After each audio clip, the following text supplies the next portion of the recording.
Indian air force ఏదైతే Rafale యుద్ధ విమానాల్ని వాడుతున్నటువంటి తొలి ఫ్రాన్సేతరమైనటువంటి సైన్యం కిందన ఇప్పుడు రికార్డు సృష్టించింది.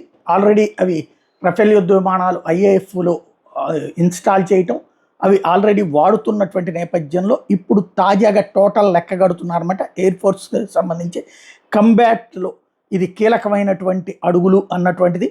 ఫస్ట్ ఫారెన్ ఎయిర్ ఫోర్స్ రఫెల్ని సెలెక్ట్ చేసుకున్నటువంటిది. ఇప్పుడు ప్రపంచంలోని ఇతర దేశాలు కూడా సెలెక్ట్ చేసుకుంటాయా లేదా అన్నటువంటిది భారత్ మీద ఆధారపడి ఉంది. భారత్ మొన్నటిసారి రఫెల్ వాడిందా లేదా అంటే రఫెల్ వాడింది, కూల్చామని పాకిస్తాన్ చెప్పింది, అబద్ధమని తేలింది.